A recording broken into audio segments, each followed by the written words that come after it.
Hi, this is me. It's on from Nerdimations, and today we're continuing. What if the natives had their own countries?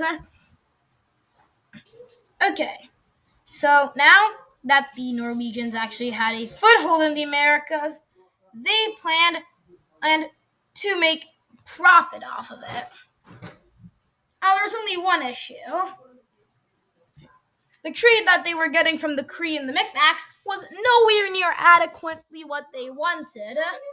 And so they decided to just simply tell no one. But the king was like, no, we must tell them, or else they'll find out themselves.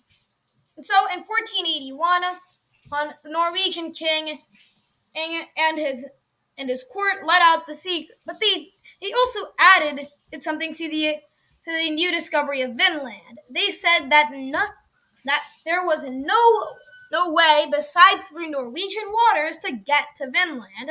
They also owed, stated how rich this land was, even though the Haudenosaunees they were they were probably about as wealthy as Brittany was. So it was pretty much of an overstatement. The Norwegian plan was that they would make a tax for passing through Norwegian waters to get to Vinland, and with this tax they could make tons of money. Everyone else, though, would number one have to pay money to get there, and number two would realize that this place was a bit more lackluster when it came to economic. A perfect plan. Meanwhile, around Lake Ontario, there was a massive boost in population. The Haudenosaunee they had built their first canals to enter the St. Lawrence and in Lake Erie and Lake Ontario. Some people were suggesting the possibility of making a canal all the way to Cahokia, but Cahokia had its own issues.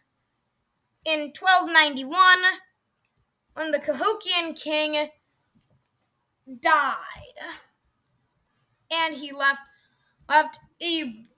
two sons. Both of them seemed like the perfect children, but the literal millisecond and that their father died, they went straight to dividing the kingdom in half. And stated and after breaking apart the empire, the kingdom, they threatened war on each other.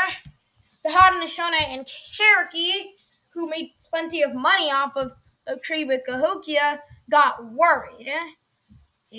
But they also saw this as an opportunity to support their side. The the, the Cherokee Confederation supported the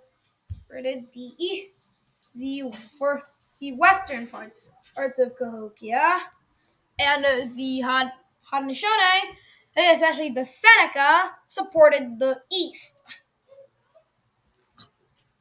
Over 4 months until the western side won the war, they also began a brutal campaign of expansion. Recently, some small tribes had come together to do just chill stuff. They formed the Illinois Confederation, and mostly did nothing besides trade. They saw trade as the main way to do things, and barely even had a standing army. Well, the Cahokian army decided to end that and totally destroyed them. After about a week of speak of continuous massacre, or the Illinoisan tribes had all bowed down to Cahokia. In 1292, the Cherokee, not exactly happy about this, told the Cahokians to stop. What did the Cahokians do in response? They went and destroyed another group of small towns and conquered them. By 1293, they owned a full-fledged empire. Or, no, by 1293. By 1298, they were able to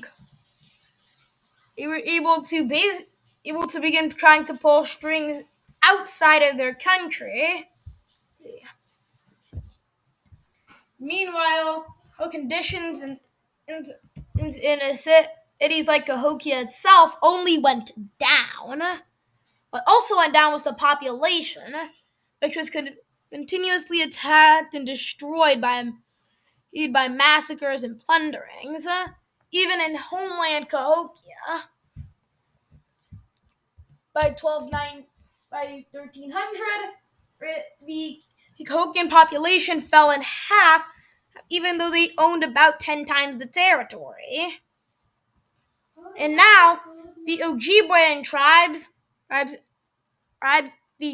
Cree, the Cherokee, and the Haudenosaunee were all worrying. And actually, the Haudenosaunee were starting to lose money because of how little trade they were getting from the Cahokians. Actually, it culminate in the Haudenosaunee instead finding raiding as their new way to get money temporarily, with them invading the Erie tribes and taking them over, or for more taxes.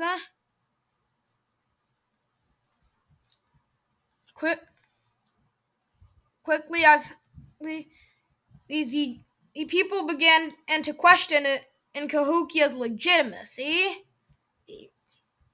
The mother of the Mad King was still alive, but she was definitely not going to intervene at this point.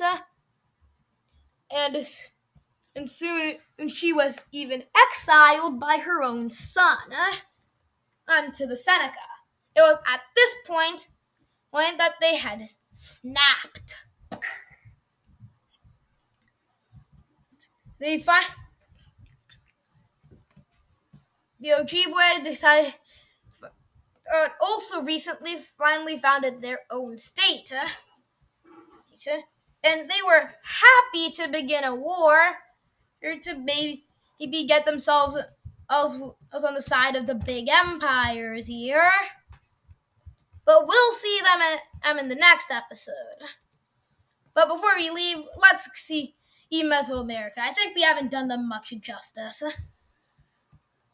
With the Mesoamerica was still recovering from the end of the Toltecs. A new group of Toltecs, though, did rise up from the ashes of the old ones, and they planned to rebuild the old Toltecs.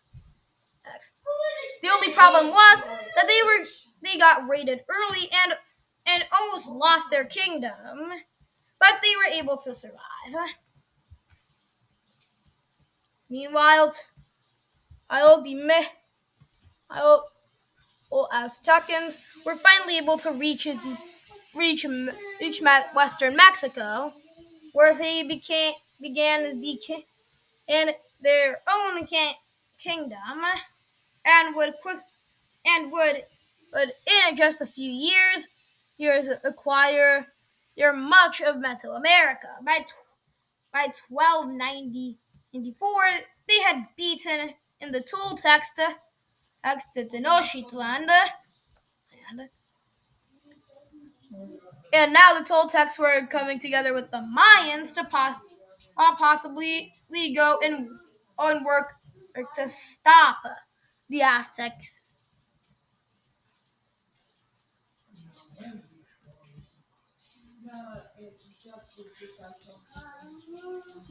And the Aztecs themselves were having talks about possibly conquering more territory, even though they were already raising eyebrows across Mesoamerica. Uh, one more controversy did occur. Remember the Scots? Well, they decided that it would be an amazing idea if they went and invaded the Americas themselves. So they paid the tax. They got a fleet, and they set out for sail. They ended up finding the Micmacs, and they decided to take some territory for themselves. Now, we and and they quickly realized the Norwegians were already here, and also that the Micmacs could threaten their new colony. They quickly sent colonists in, and for now it was safe. Anyways, thank you. You please watch my other videos, and goodbye.